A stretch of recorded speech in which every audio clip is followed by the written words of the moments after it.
Welcome to WhiskyCast, cask strength conversation featuring news and interviews from the world of whiskey. I'm Mark Gillespie. This is episode number 824 for June 21st, 2020. Coming up in a few minutes. I don't know that I'm ever going to get through the list of thank yous I've got. I can say that the distilling community has risen up, and I'm absolutely humbled by the response and the calls I've received. Obviously, people have donated. I get text messages every day from someone just checking to see how I'm doing. And, I will be eternally thankful. I think it helps you navigate a situation like this when you feel like you've got an army of people behind you. We literally have thousands of people that we need to thank, and we need to, we need to figure out the best way to do some of that. And I don't know exactly what that's going to look like yet. Chris and Shanelle Montana owned Nordcraft Spirits in Minneapolis, and they're beginning the long process of rebuilding after their warehouse was set on fire when rioting broke out during protests following the death of George Floyd in police custody nearly a month ago. It wasn't just their warehouse, though. The next night, arsonists also set their apartment building on fire. While the Montanas expect to make a full recovery, other minority-owned businesses in their neighborhood are not as fortunate. And they started a GoFundMe campaign to raise money to help their neighbors. It's already raised more than $500,000 so far. I'll talk with Chris and Shanelle later on WhiskyCast In-Depth. I'll also have the What I'm Tasting This Week department, your voice, behind the label, and a whole lot more. All on this week's WhiskyCast. From far beyond the wall comes a whiskey for those who face the oncoming storm and never stop walking. Winter is here. White Walker by Johnny Walker. White Walker by Johnny Walker. Blended Scotch whiskey, 41.7% alcohol by volume. Imported by Diageo North America, Norwalk, Connecticut. Please drink responsibly. When you land on something special, you just know.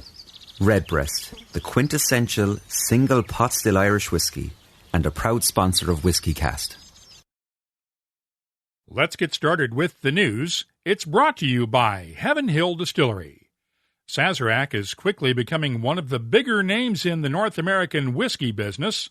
The privately held company has reached a deal with Brown-Forman to buy the Canadian Mist and Collingwood Canadian whiskey brands, along with the Canadian Mist Distillery in Collingwood, Ontario. The deal also includes the Early Times American Whiskey and Bourbon brand, which Brown-Forman had owned for almost 100 years. It also includes barrel inventory to produce Early Times for the foreseeable future. Early Times offers both bourbon and American whiskey versions, with the Early Times Kentucky whiskey being matured in used barrels. Sazerac CEO Mark Brown was not available for interviews this week, but did confirm by email that no decision has been made on whether Early Times will be distilled at its Buffalo Trace or Barton 1792 distilleries in Kentucky. However, the Canadian assets are the big driver behind the deal. Canadian Mist is the fourth largest selling Canadian whiskey brand, according to retail data from IRI Worldwide. And Sazerac has been investing heavily in the Canadian whiskey market, as Davin DeCurgamo of CanadianWhiskey.org told us on Friday's Happy Hour webcast. Sazerac has built that new distillery or refurbished that new distillery in Montreal, and they would have opened this year had it not been for the pandemic. Sazerac has a lot of Canadian whiskey brands in the States, brands that you may not realize are Sazerac. And so they're already, selling a lot of Canadian whiskey, and they're buying a lot of Canadian whiskey from other distilleries to make their brands and fill their bottles. So I think it just makes sense that they own a distillery now. The deal is expected to close later this summer. No purchase price was announced since Sazerac is owned by the Goldring family and does not release its financial data. To compare it to a similar deal, though, Heaven Hill paid $266 million to buy Black Velvet Canadian whiskey and the Black Velvet Distillery from Constellation Brands last August. We'll likely find out what the actual price was when publicly traded Brown-Forman releases its quarterly earnings report after the deal closes. Pernod Ricard announced a few executive moves in its North American unit this week, with one move of particular interest in the Canadian whiskey industry. Nicholas Krantz has been named the new president and CEO of Toronto-based Corby Spirit and Wine, which not only handles distribution for Pernod Ricard's whiskies within Canada, but also oversees the Hiram Walker Distillery in Windsor, Ontario, and its Canadian whiskey portfolio. Krantz comes over from Spain, where he ran Pernod Ricard winemakers. He takes over for the retiring Patrick O'Driscoll. One might think that we might be over the trade war between the U.S. and the European Union by now, given the economic impact of the coronavirus pandemic on both sides. Then again, we are dealing with politicians on both sides of the Atlantic. The World Trade Organization is expected to release its findings on the European Union's case against the U.S. over subsidies for Boeing in the next several weeks. The U.S. slapped a 25% tariff on imported single malt whiskies from Scotland and Northern Ireland last October after it won a similar case against the Europeans over subsidies for Airbus. While both sides had been discussing a compromise before the pandemic, EU Trade Commissioner Phil Hogan told reporters in Brussels that the U.S. has stepped back from the negotiating table and that the Europeans would be entitled to exercise their right to impose sanctions on U.S. exports if they prevail in the Boeing case.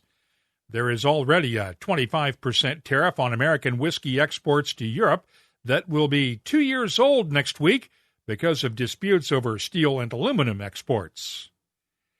India is arguably one of the world's largest whiskey markets, and it's one that major Scotch whiskey makers have been trying to make inroads into for years now, but have always had issues because of the country's high tariffs on imported spirits. One of the easiest places to find Scotch whiskies in India, though, was at the military's canteen stores, where they were available to active duty and retired military members and their families at discounted prices. Now Reuters reports that Prime Minister Narendra Modi's government may be putting a stop to that.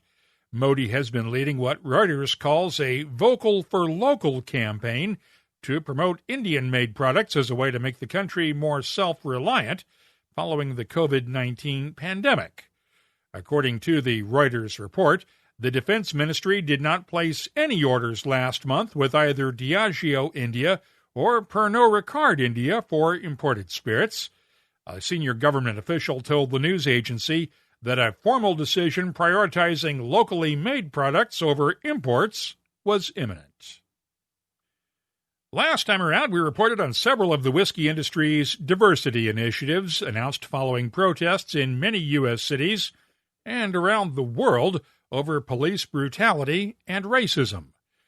One of those programs was Diageo's $20 million commitment to the Diageo Community Fund, which will provide grants to help African-American-owned hospitality businesses recover from the economic damage caused by the COVID-19 pandemic.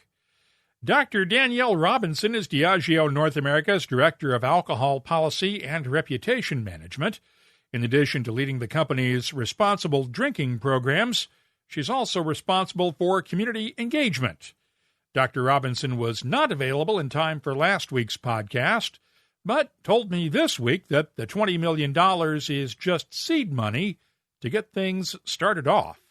We're not new to this space, so we've been committed to this for, I'd say, over 20 years, almost since the inception of Diageo, but certainly more so in the last 10 years. So I think this is just the beginning. Diageo has won a number of awards for diversity initiatives over the years. Give me the nuts and bolts perspective on the benefits of having a diverse workplace and focusing on diversity, because there are economic benefits as well as social benefits. Well, there are many benefits. I mean, if you look at, many people say that the world is browning, or America is browning, but it's brown. You have many components of a diversity plan. Essentially, your people, your employees are the first step. So making sure that you have representation of your consumer base and also your communities, your local communities. There's a community component, how you show up in communities, making sure you're committed, which we have done so for years, which is why we're recognized in the diversity and inclusion space. And then you have your commercialization. So, how you make money. Again, making sure that you have products and you're speaking to those audiences that you're selling to in their own language. So it's across and through the line. It has to be in all aspects. It's not just internal, but also external. And, we're hoping to take this initial donation to our fund that we've created to try to support some of those communities as they start to rebuild. Who will be eligible for this fund and the mechanics of how they go about applying for grants? Well, the ink is still wet on this, and we are making sure that we have a clear process developed. So we're in the process of doing that now. So I can't give you any details, but we do have an email address for those that are interested and want to be considered once we have the process in place. And that is nacommunityfund@diageo.com. So if they send a request there, we will respond to them accordingly. But as soon as we get it mapped out and have a website, et cetera, we will communicate that. And this is something you just can't do overnight and send out the press release and go from there. It actually requires doing some work to get the preparations made for it and to get the structure made to make a fund like this work, right? Absolutely. Absolutely. And, we're not a company that makes knee-jerk decisions. So I want to make sure that we think through it, that we involve all aspects of our business. It's a cross-functional advisory group that will be working on this and how this is being utilized, and then how we continue to grow and fund this fund in the years to come. So, we want to make sure we do it right. Like I said, this is a long-term game. We're talking about the community initiatives now and the COVID recovery, but, this fund will do other things as well in the future. I'll repeat that email address once again, nacommunityfund@diageo.com. And when they have the website available, we'll add it to the show notes for this segment at whiskeycast.com. One quick note. In reporting on those diversity initiatives last time around, I may have given the impression that the programs were directly in response to an open letter from the Black Bourbon Society 2 weeks ago, calling for commitments to improving diversity and inclusion of African Americans within the industry. We did receive some pushback from within the industry, pointing out that many of those initiatives had already been in the works before the Black Bourbon Society's letter and were not a direct response to it. But the timing of their announcements may have made it look that way. Regardless of the timing, though, there is a lot of work left to do. More distilleries are starting to reopen as lockdown restrictions end in many areas. That includes Seattle's Westland Distillery, which was one of the first to close down when Seattle became one of the early North American epicenters of the COVID-19 pandemic. While Westland still is not offering tastings or tours yet, it is okay to walk in now and pick up bottles without ordering them in advance. That also includes the distillery's latest cask exchange collaboration release with Lucky Exchange Brewery in Seattle. Westland filled the brewery's Imperial Stout casks with a 5-malt spirit that was distilled right after a peated spirit run, giving the whiskey a touch of peatiness. 900 bottles are available only in the state of Washington, with a recommended retail price of $132 each. If you've ever visited Jim Beam's American Still House in Claremont, Kentucky, or the Urban Still House in Louisville, you might have seen small bottles of Old Tub bourbon for sale. Old Tub was the Beam family's brand back before Prohibition, and the distillery bottles a small amount of Old Tub each year for sale at the 2 gift shops and a handful of Kentucky retailers. With the Beam family celebrating its 225th anniversary in the whiskey business this year, Beam Suntory is releasing a limited edition Old Tub bottled in bond bourbon nationwide starting next month. It'll have a recommended retail price of $22.99 a bottle. I received a sample this week, and I'll have my tasting notes for it soon at whiskeycast.com. Finally, we've seen a lot of whiskey brands going online with virtual tastings during the pandemic. Glen Murray will be launching a new monthly series of tastings starting July 7th with the distillery's head of whiskey creation, Dr. Kirsty McCallum. The first 20 UK residents to sign up will each get a free tasting kit.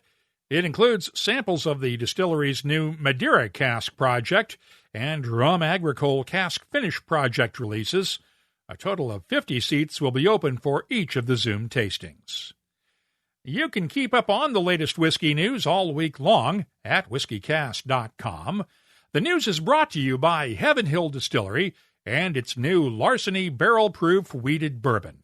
It's made the way purists love bourbon, non-chill filtered and at barrel-proof with a bold yet balanced taste.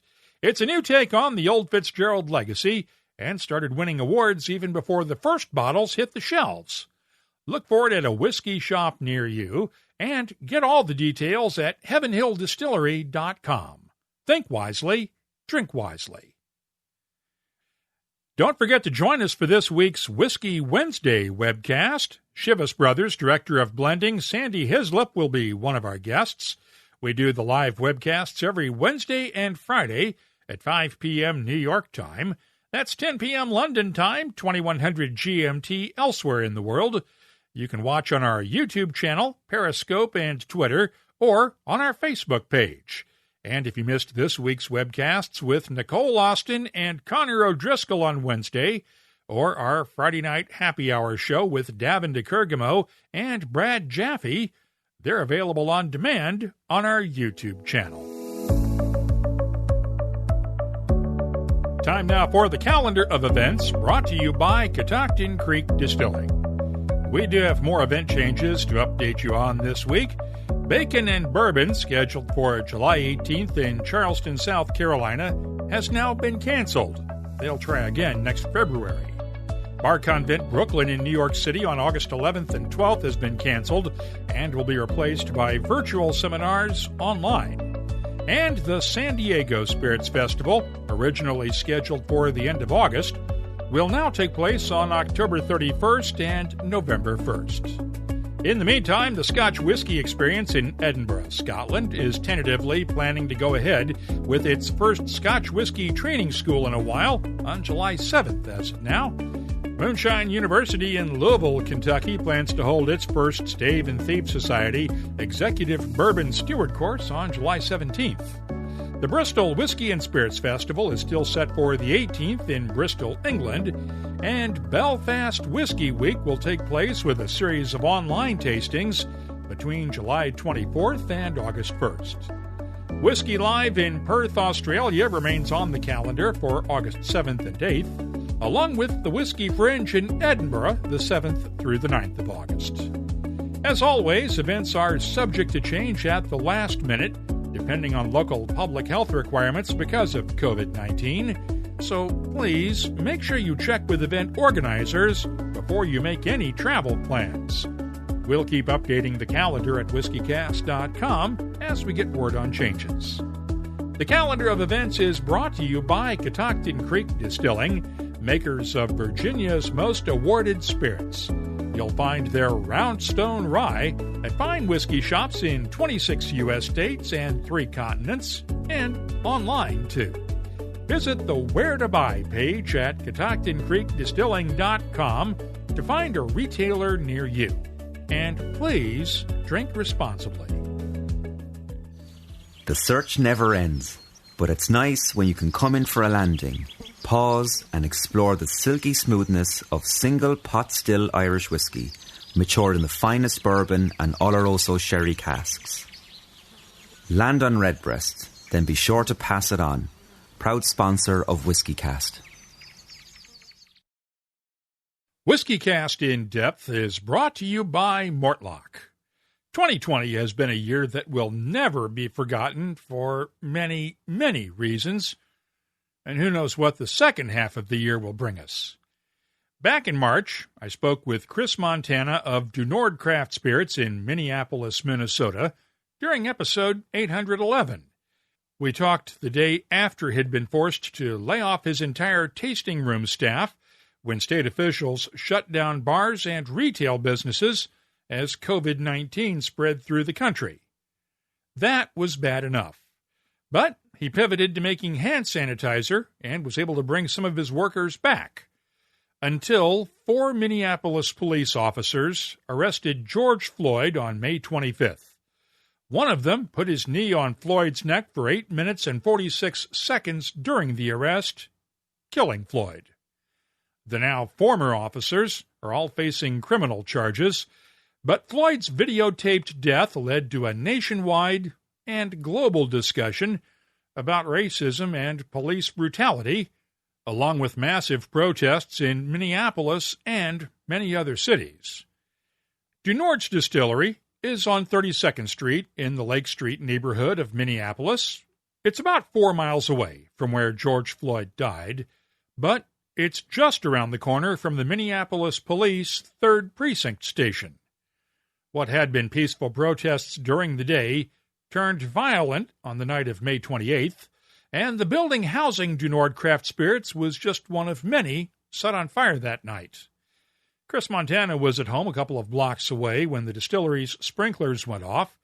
His wife Shanelle and their 3 young sons were in California after her employer had transferred her to the West Coast. It's a good thing because the next night the arsonists returned to the neighborhood and set his apartment building on fire. Chris had just finished his 2nd term as the president of the American Craft Spirits Association, the first person ever to be reelected for a 2nd term. And we've reported on the GoFundMe campaign that Chris and Shanelle's friends at the ACSA set up to help them recover following the fires. As of this weekend, more than $98,000 has been donated so far. But here's the thing. Chris and Shanelle Montana decided to set up their own GoFundMe campaign, not for themselves, but to help the other minority-owned businesses in the Lake Street neighborhood that were damaged during the rioting. They have raised more than $500,000 so far, with a goal of raising $1 million. I talked with Chris and Shanelle this weekend in California, where Chris went to rejoin his family for Father's Day weekend. The key question is, how are you guys doing right now? Because I know that this has got to have been just 2 months that you never thought you'd go through. Yeah, that's to say the very least, right? I think we're doing okay. I mean, as you said, there's a lot that's happened. It's been a roller coaster, but at least we're on the upswing now. People are starting to talk about rebuilding, starting to talk about how we can pivot from this moment to something better. And, so that's a positive, but, it's taken a little while to get us here. Let me go back to before the death of George Floyd. We had talked back in March when you'd had to shut down the distillery, lay off the staff, and shut down the tasting room at least, and dealing with just the COVID-19 pandemic. What was it like at the distillery in that period between the shutdown and the protests? Well, there was a lot of change. I mean, at the beginning of that, I didn't know if we were going to have a distillery left. It kind of already had mourned the loss of Du Nord in a way, because there just wasn't going to be a path forward for us if we didn't have our cocktail room anymore. And if bars were closed, and a lot of our customers were gone. So, we went from that to then producing hand sanitizer and, that kind of rescuing us. So there was that initial kind of moment of when we had to let people go, and that was tough. It was very hard, I think, for any business owners to do. But then, it actually, we kind of were on an upswing because we were able to hire those people back, and we were able to hire them back at, pay them hazard pay to come back and do hand sanitizer. So I think up to that moment, we were retooling, and so there was, the headaches of that. But I would say things were moving in the right direction. And then May 28th, 29th hits. Where were you when you got the word about the fire at the distillery? Well, I have an apartment on Lake Street, and I was there, and I got a text message.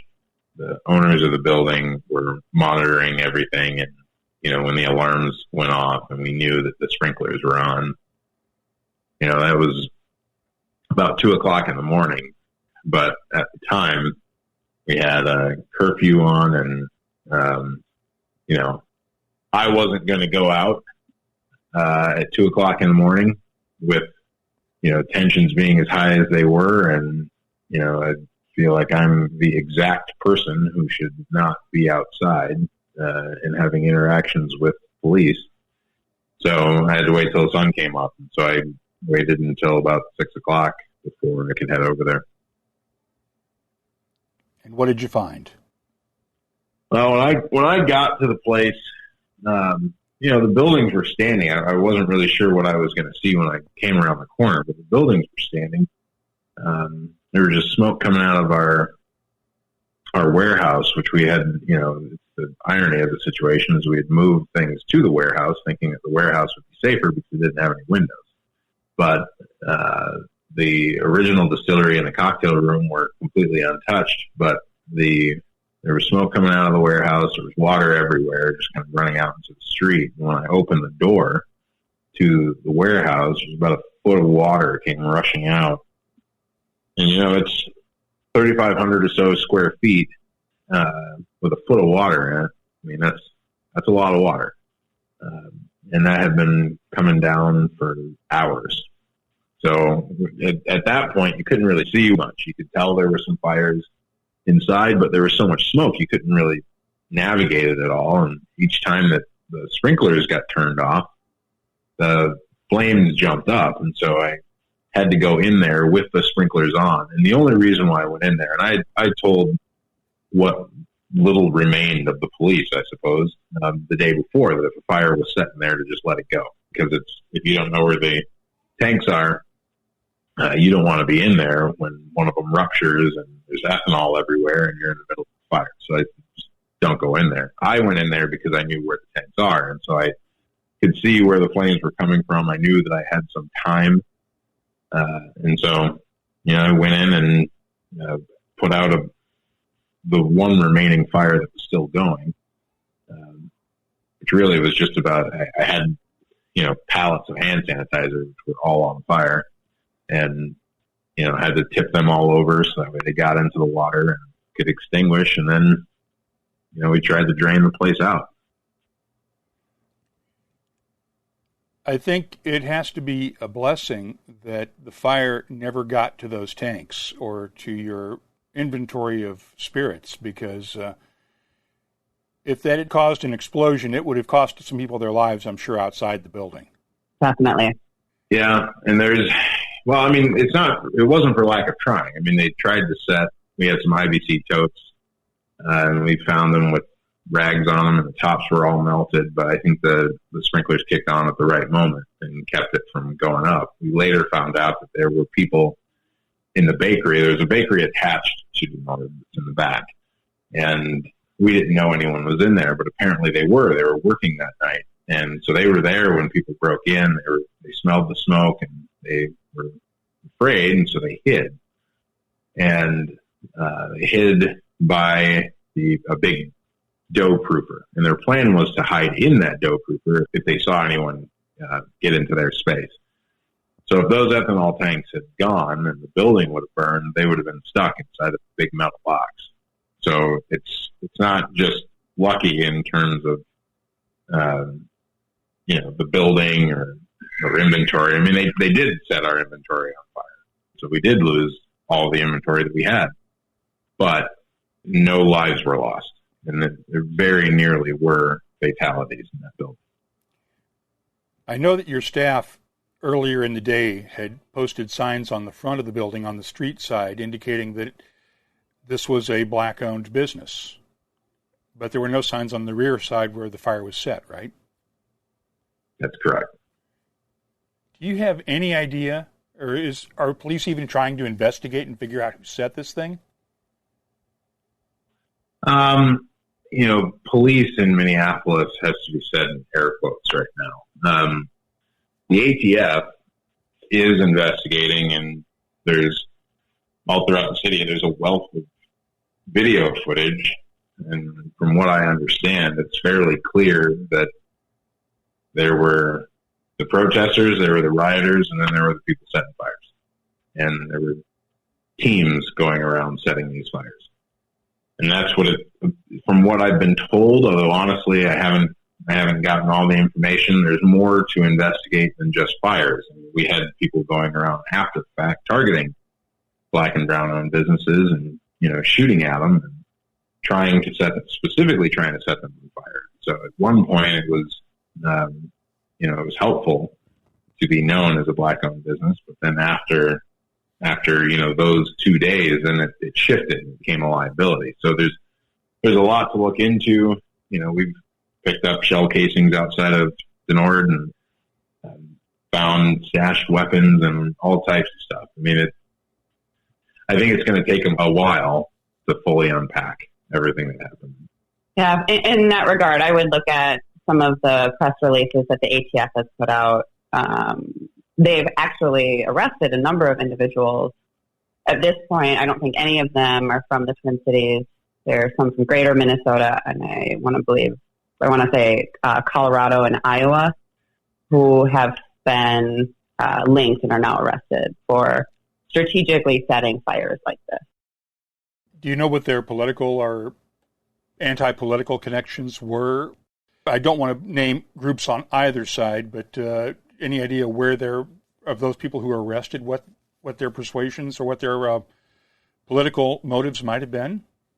I think you're exactly right. I don't want to.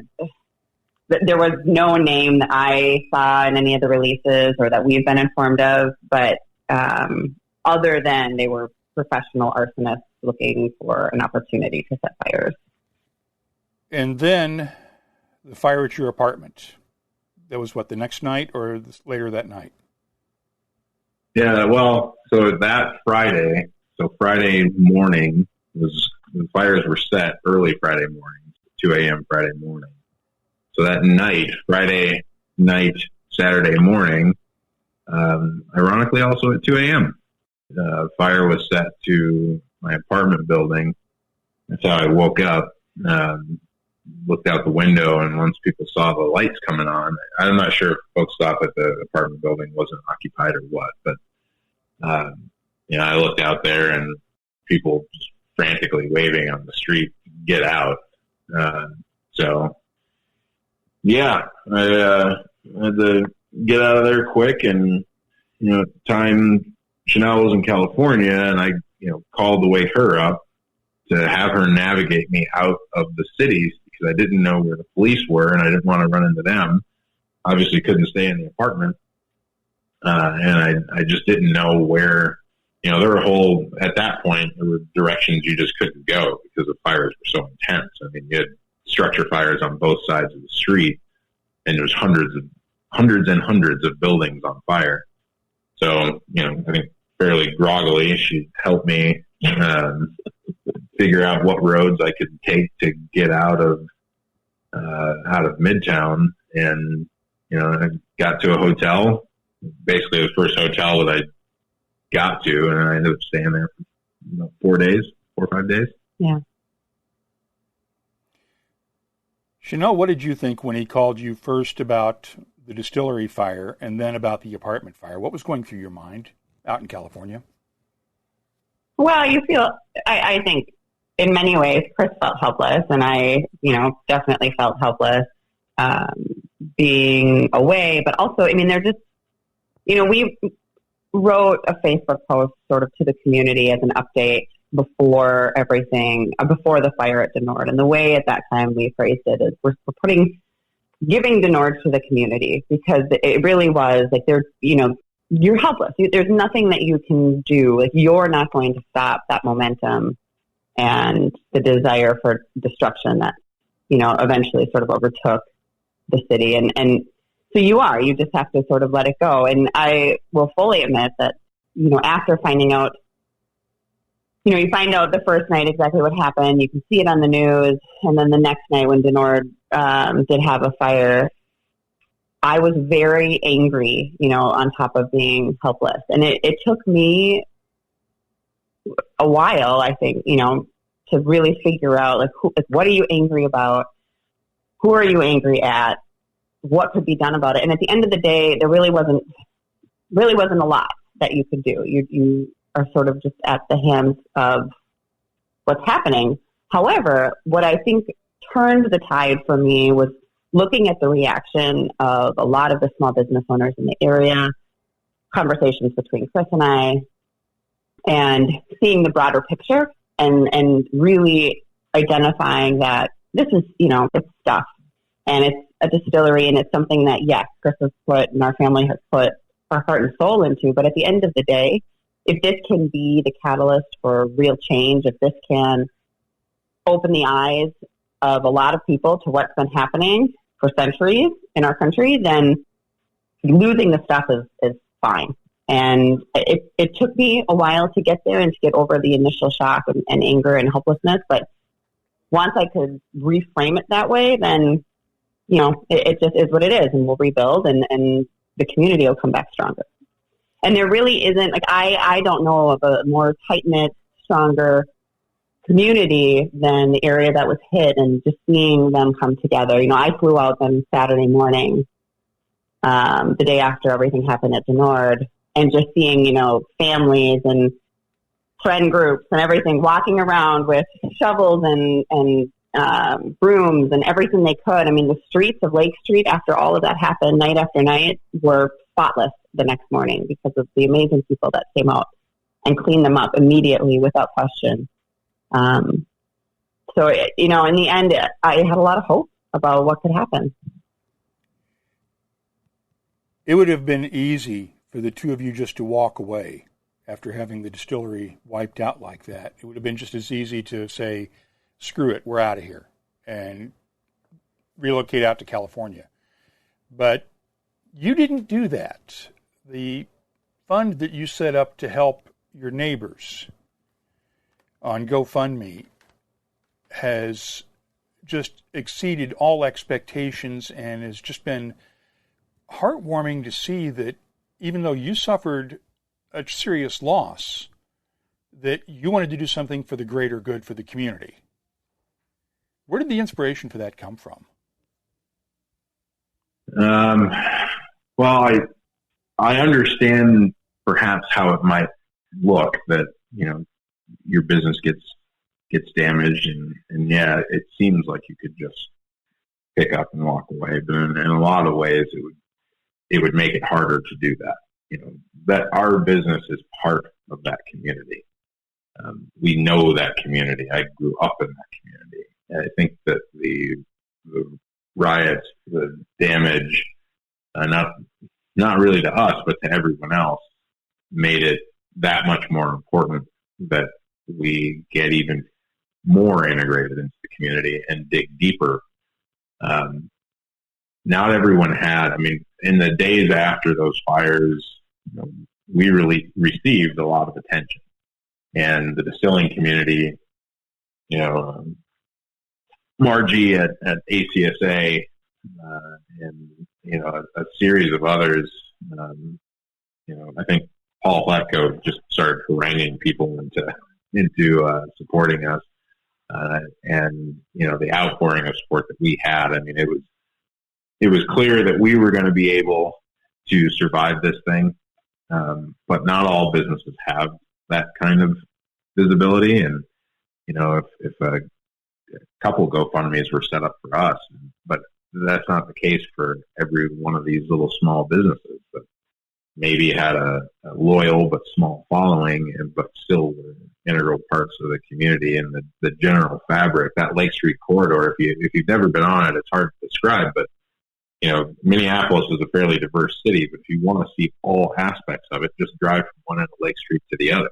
It cuts the city in half, and it's all of the diversity of Minneapolis and by extension Minnesota is on that street. So it would have been such a shame to lose those businesses.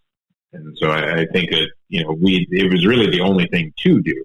There was no need for this to be a windfall moment for us.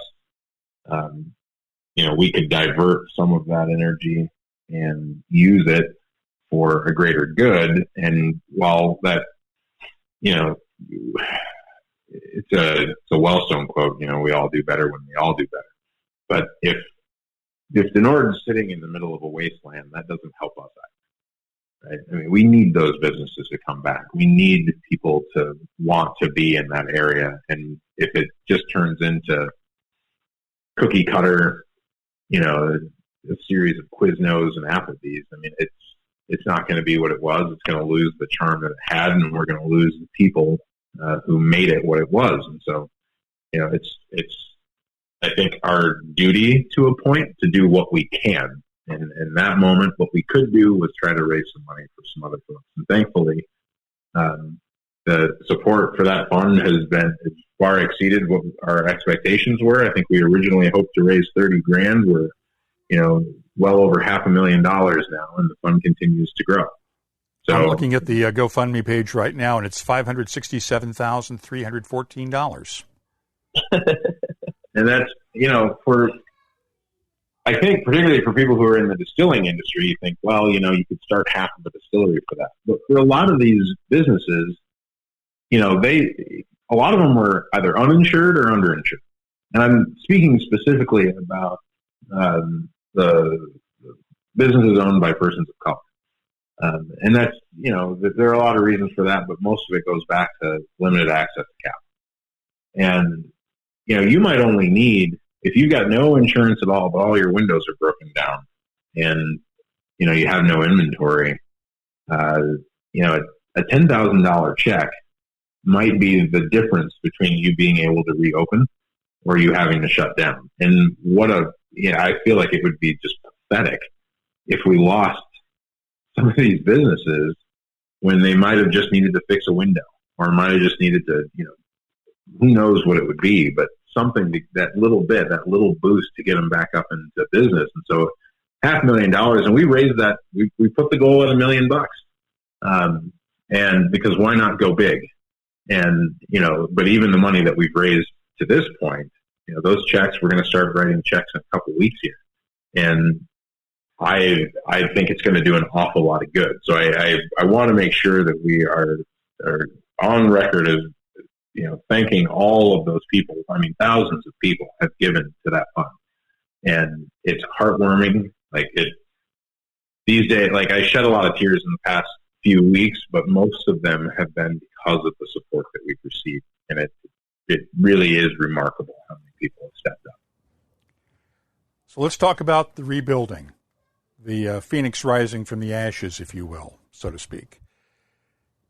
What's left of the original Du Nord in the warehouse? And as you point out, you had insurance, obviously, because of a distillery can't operate without it. And when I was talking with Shanelle the other day, my concern was for a lot of those businesses that the insurance companies are going to say, well, your policy doesn't cover civil unrest, and we're not going to pay for the damage. Fortunately, yours did cover it. Yeah, it's still, we're still not 100% sure what insurance is going to cover, and it's probably not going to cover everything that we would need it or that we would want it to, but it will cover some things. And, and again, I want people should know that we'll be fine. When it comes to coming back, I think on the macro level, I don't want to rebuild what we had.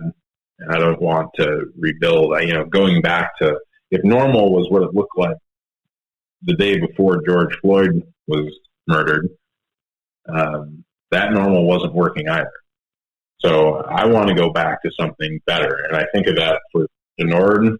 Yeah, we are more energized than we ever have been. We want to come back bigger and better than ever, and we want to be more and more part of the community. I also think broadly, and you can take Minneapolis as a microcosm, right? But we need to come back and rebuild in a way that starts to address the reasons why we got here. And there's a lot to unpack. There's, you shouldn't have people growing up in a country where everyone talks about how great the country is, but you feel like you don't amount to the version of America, or the version of an American that popular culture and that we hear about all the time. You don't really amount to that person. You're something less than that. That's not an America. Honestly, there's nothing great about that America, and there won't be until we all actually are on the same even footing. So there's a lot to unpack. We're one business, and I think that where we can be a part of it is on the economic side of it. We are working with other businesses in the industry, but mostly without the industry.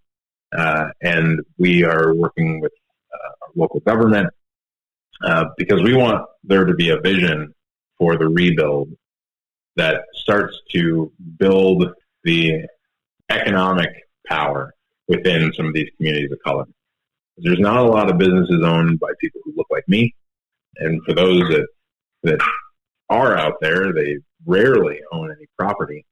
And this is really shine a light on that. I mean, after all these fires happened, you had a whole bunch of people who were trying to figure out, well, how are we going to rebuild? Well, their owners, none of them are from here. They're not in Minnesota. I mean, they're in Australia. They're in Georgia. They're holding companies all over the place. We need to bring some of this back home. And I think both Shanelle and I are motivated to work on that as best we can. So I'm hoping that the rebuild, I'm hoping that this is us, we plant a flag in this time and we say, look, this is where we turn the corner.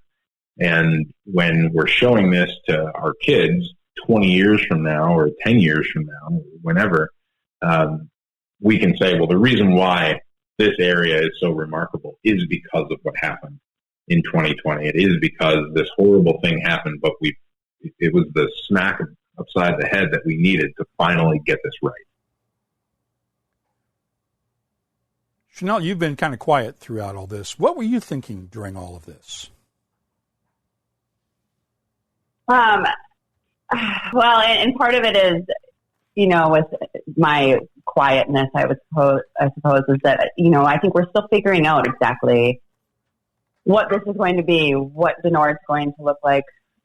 And we feel like we kind of have a clean slate in a way to make it something new and to reimagine it. When we started the North, it was literally like, where are the coins in the couch cushions and how can we put them to good use? I mean, we kind of just picked up dollars wherever we could get them and put them together and created a distillery out of next to nothing. And now, we're able to take a step back and say, okay, what do we want this to be? What do we want it to focus on? What do we want, if we are going to do a larger rebuild, who do we want our neighbors to be? And how can we come up with, a more integrated business district? And all of that's so ambiguous right now. I mean, I think there's ideas all over. Things are starting to coalesce, but we just really don't know what it's going to look like. And, I just in general, I feel hopeful. I feel hopeful for Minneapolis. I think it has an opportunity to do a really amazing thing and to set a new standard for what policing is, set a new standard for how a community is integrated and comes together. I hope that, I was telling someone else this, I hope that there are a number of people in 5 years who come and they do a tour of Lake Street and they're able to remember how Lake Street got to where it is. They're able to enjoy the multiculturalism and the diversity of restaurants and businesses that can be there. And they're able to use it as a place to reflect and say, this is the past and this is what the future looks like. And I encourage people to come, now we're going to be in work mode for a while, cleaning this up. But whether it's 2 years or 5 years or 10 years, I hope there comes a time that people can come and use it as a point for reflection and celebration, really. Chris and I, in our younger years, lived in D.C., and we lived a couple blocks away from H Street. And H Street in D.C. is where the a lot of the MLK riots and other unrest during the civil rights era had occurred. And I keep thinking back to H Street because H Street looks very different now. But, when we lived there, you could still see evidence of a lot of that. And in some ways, that's a good reminder of the past. And in some ways, you want to see those things disappear because you want to see it rebuild. And I think Lake Street has this opportunity to blend those two ideas together, because we can't just tear down, clean up, and forget. That would be a shame. And at the same time, we need to recreate and redevelop in a thoughtful way. So I hope that that'll happen. I believe you said the timeline, you're going to try to start rebuilding in about 6 weeks from now, though you're using the building for a food bank now, right? Well, we were using it as a food bank. I mean, all of the grocery stores, Target, everything, it's all gone. Our problem is, as I mentioned before, we had all that water. And, they didn't actually burn much, but the water did most of the damage. And because the building soaked up so much water, you think, my estimate is there's at least 40,000 gallons in there. The drywall was going to mold. And so we couldn't keep running the food bank out of a place that was going to be unsafe. And so we ended up moving it and splitting it really between a couple other sites. And we're still supporting those sites as best we can, and working with some of our neighbors and partners to make sure that people aren't just getting boxes of mac and cheese, which we went out and bought pallets of mac and cheese, but mac and cheese, does not for a healthy family make. And so we are also working with some of our partners to get fresh fruits and vegetables into the hands of some of these families, because between COVID and just where they were financially beforehand, the degree of food insecurity in our area has gone through the roof. But now, because of all the water issues we have, our warehouse is unusable. The ceiling was starting to fall in, and there's more damage than we thought there was. So it's probably going to be, I would say, a couple months before we can even really get back into it. All the whole walls have to come down. I mean, it's getting gutted, as we speak, and the timeline is, we'll say, fluid. There are things we can do now, and it may be that we have to move and find a temporary location. But I don't have all of those answers right now. But the process of trying to rebuild has already started. I mean, in one way, it started the day after the fires. All the energy to do it, we both have. So it's just, how do we do it? And I feel like as each time we get an idea of it, then we find out something else. Like, oh, well, now your ceiling's falling in. And so that's going to take a while to fix. And we didn't know that was going to be an issue. So we keep getting pushed back, but it's going to happen. We just have to be patient. Just on the distilling side of things, on the safety side, I think there might actually be an object lesson here for distillers about having a good, efficient sprinkler system, because it kept the entire place from becoming an inferno. Yeah, I'll just jump in here. I remember when we started and we were going through all the safety regulations, and I remember all of the, restrictions around how big your sprinkler systems have to be. And that was a big hurdle for us, and we're trying to find a location. We had very limited funds, and I just remember it being such a hassle. And now I'm just thinking, like, thank goodness we went through that hassle, because it saved lives. Yeah. Yeah, we would have burned the block down. Yeah. I mean, there's no question about it. We would burn the freaking block down. So yeah, I mean, I've been in plenty of distilleries that aren't sprinklers, and you can, depending on where you are, you can get away with it. But I mean, there's a very clear lesson here. People would have died, but for the fact that, and it's a pain in the ass. I've got, my bottling line was submerged underwater, and and all this other stuff. But I mean, good Lord, like that's replaceable stuff. I mean, this could have been, I mean, that's a structure fire that you would have seen for miles. So install your sprinklers. Is there anything else you'd like to add? Or anybody you want to thank that we haven't talked about already? We have hundreds and thousands of people that we need to thank. And, I feel like we finally have been able to take a little bit of a breath and do a little bit more reflection, but also honestly just, we're starting to get a handle on just administrative tasks that need to get done that keep creeping up on us that we had to put off for a number of reasons. But I would say we literally have thousands of people that we need to thank, and we need to, we need to figure out the best way to do some of that. And I don't know exactly what that's going to look like yet, but I hope, and what I tell all of reporters is I don't want to focus on just the damage. I think the greater story needs to get told. And we feel people keep, we hear from the periphery of like, oh, that's so awful, and how can people do that? And well, this damage. And I really hope that we can reframe and say, oh, but look at these great things that came out of it. And I think it's getting there, but we need to look beyond just the immediate damage. That's what's happening. The only thing I could add to that, I don't know that I'm ever going to get through the list of thank yous I've got. I can say that the distilling community has risen up, and I'm absolutely humbled by the response and the calls I've received. Obviously, people have donated, but I get text messages every day from someone just checking to see how I'm doing. And, I will be eternally thankful. I think it helps you navigate a situation like this when you feel like you've got an army of people behind you supporting. Then you go to people, and a lot of those are folks who know me. A lot of them are folks in the distilling industry who've never met me. But then there are people who have nothing to do with distilling. And I'll give you an example. I had a woman from Waterloo, Iowa, send me a letter, and she self-described as a 72-year-old white wife and mother.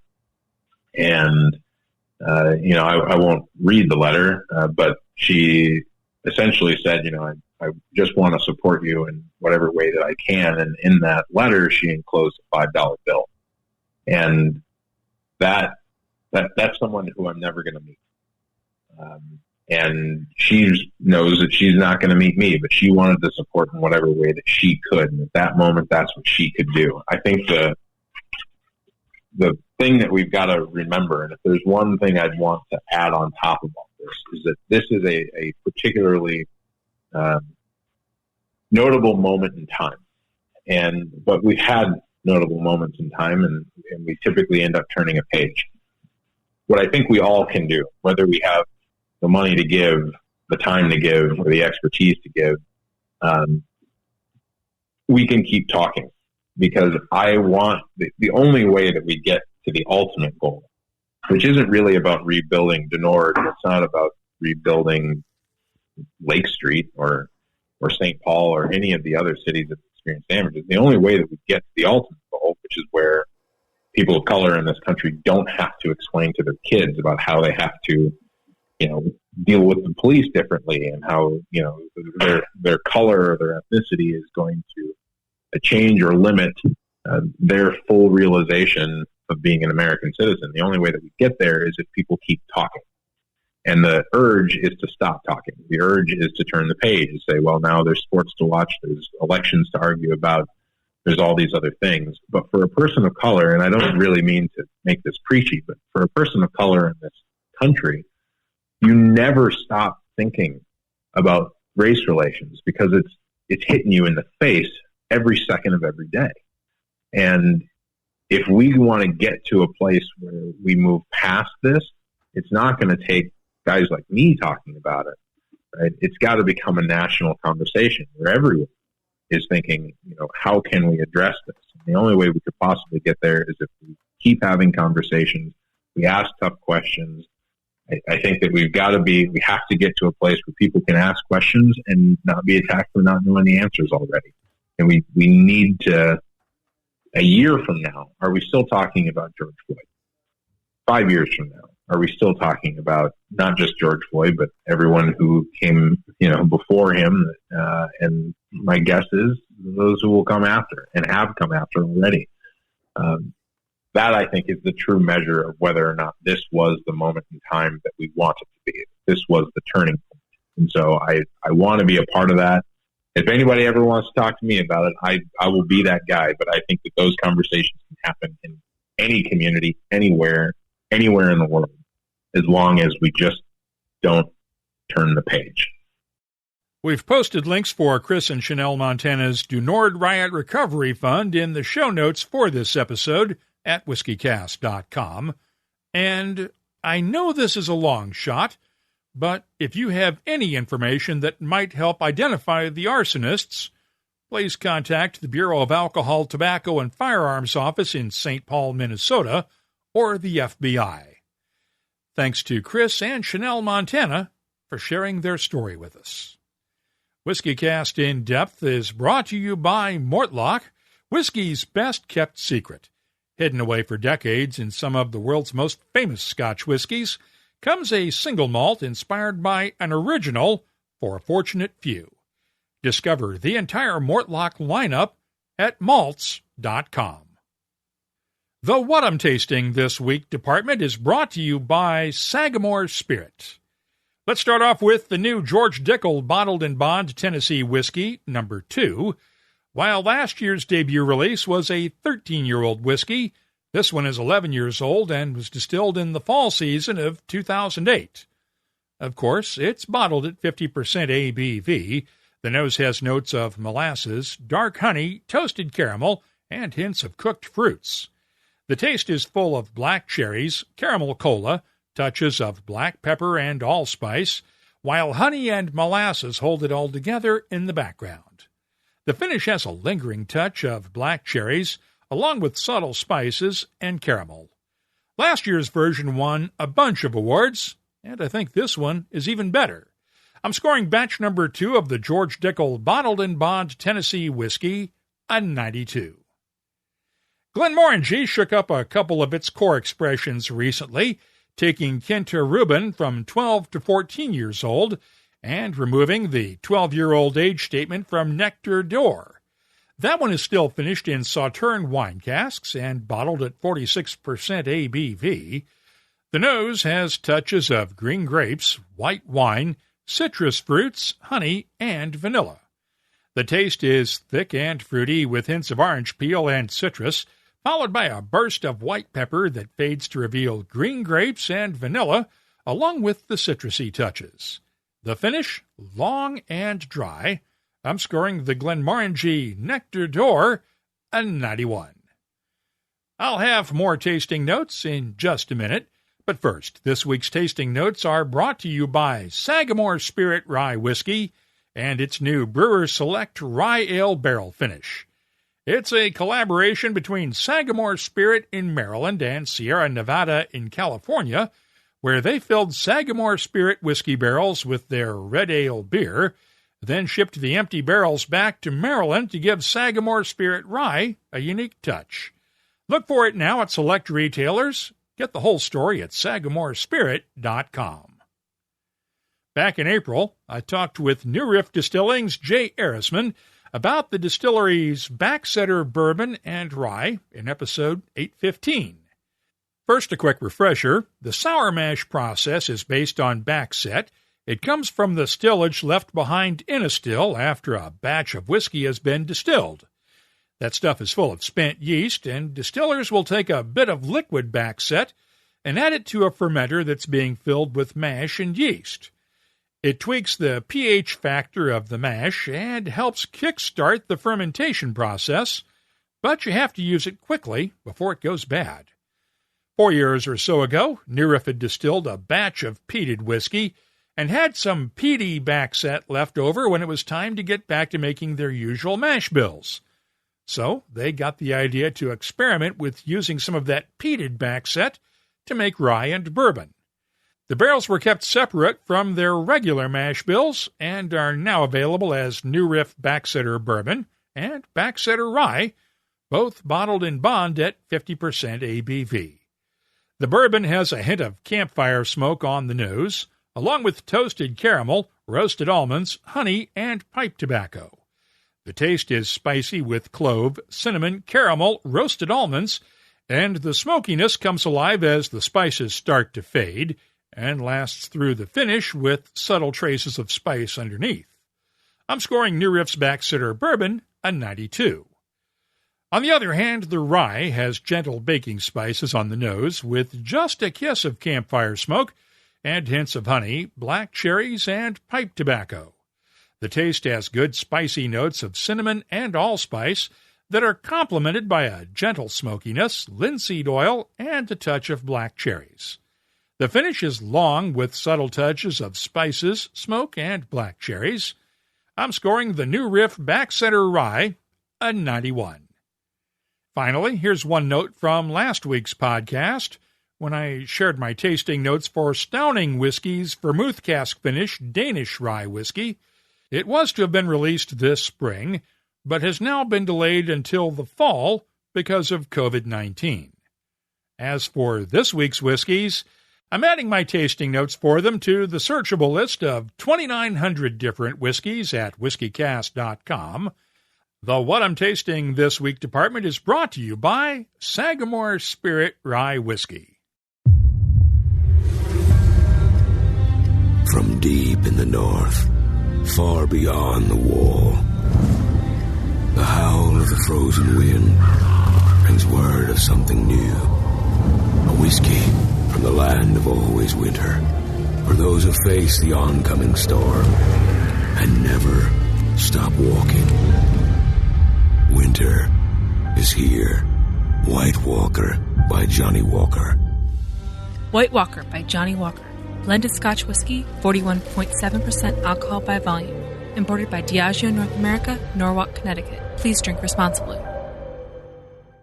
Let's open up the inbox now for your voice, brought to you by Lot 40.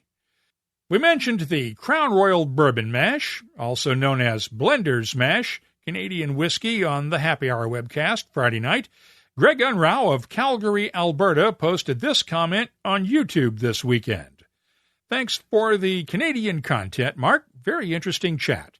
I just did some looking around here in Calgary, and although there may be some Crown Royal Bourbon Mash labels out there, I believe they have changed the Canadian offering to Blender's Mash for legal reasons. Cheers. Well, you may remember the controversy a couple of years ago when that whiskey first came out. It's made with a bourbon-style mash bill, and the Crown Royal blending team refers to it internally as their bourbon mash. Of course, that led to some objections when it was released in the U.S., since treaties between Canada and the U.S. do honor the U.S. exclusivity when it comes to making bourbon.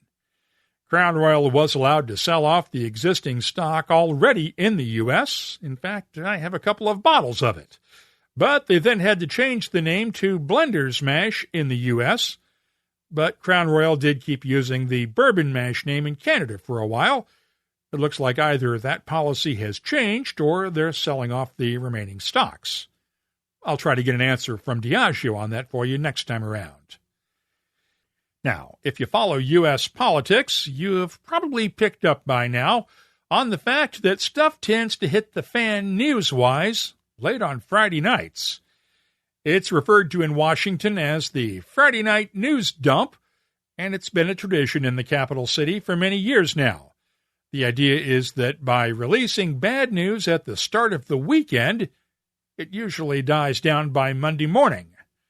Of course, the news dump got its start long before we had 24-hour news networks, with analysts and commentators on call all weekend long.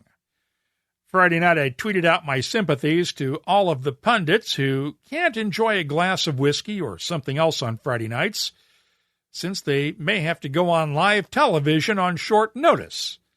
Among the pundits I mentioned, retired U.S. Army General Mark Hertling. He's a military analyst for CNN, and he responded minutes later on Twitter, "It's after whiskey on nights like this that some of us do our best work." Well played, General. Well played. Brooklotti announced this week that while it is now back in production on a limited basis, the Visitors Center will remain closed until further notice. after I retweeted that with the comment that it makes perfect sense to me, given that there are no hospital beds on Isla to treat anyone who's exposed to COVID-19. We had a few responses. Inspired Aqua CA in California tweeted this: I'm skeptical about all the sports bubbles being worth the risk and whether they can be carried through safely without impacting the communities hosting them. But maintaining a whiskey-making bubble on Isla, that's a no-brainer. Keeps the expertise in these small communities safe. Dave Smith at A Measure of Whiskey added this: Me too. I have a trip booked for September with 6 people. Was like herding cats getting it all sorted. But I already know we're not going. I wouldn't be surprised if most places stayed closed until next year. I don't have any confirmation of that from any distilleries other than Glenfarclas as of now, but Dave, it wouldn't surprise me either. And Jürgen Bother at BadBoy42 tweeted this from Essen, Germany. As long as we get our favorite dram, I totally agree with that. And to the one jerk who accused me on Twitter of buying into the lies, please feel free to substitute the word science for lies at any point.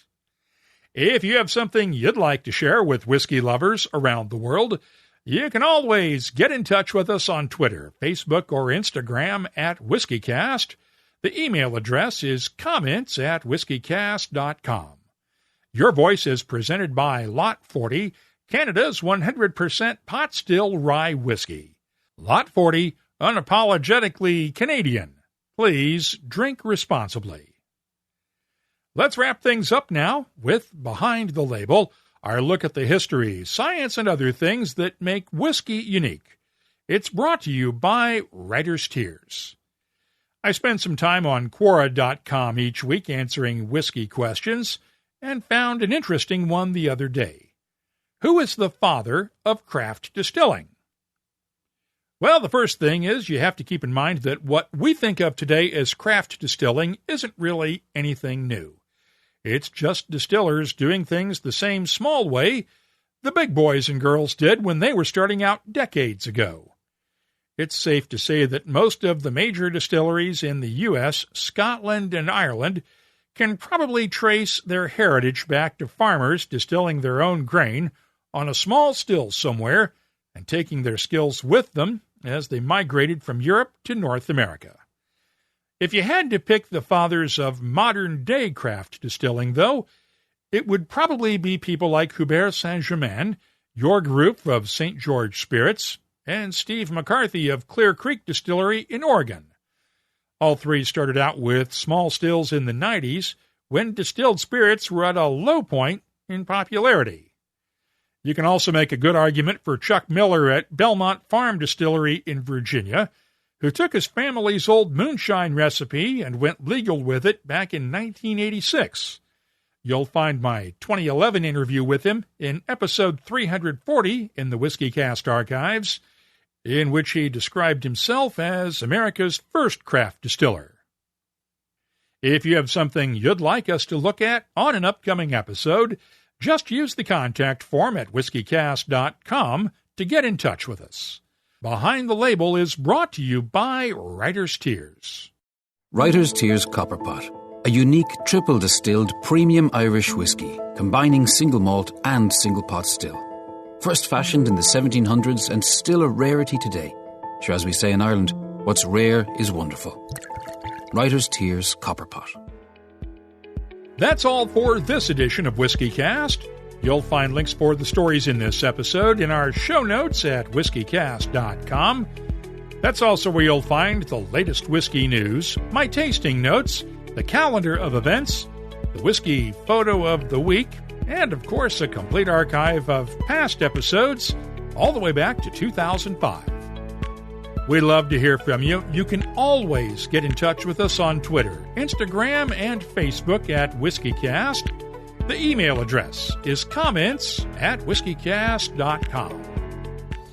When you land on something special, you just know. Redbreast, the quintessential single pot still Irish whiskey, and a proud sponsor of WhiskyCast. From far beyond the wall comes a whiskey for those who face the oncoming storm and never stop walking. Winter is here. White Walker by Johnny Walker. White Walker by Johnny Walker. Blended Scotch whiskey, 41.7% alcohol by volume. Imported by Diageo North America, Norwalk, Connecticut. Please drink responsibly. Whiskey Cast is a production of Cask Strength Media, copyright 2020, and comes to you from the charming, yet regrettably dry town of Haddonfield, New Jersey. I'm Mark Gillespie, reminding you that when you drink, please drink responsibly. Thanks for listening.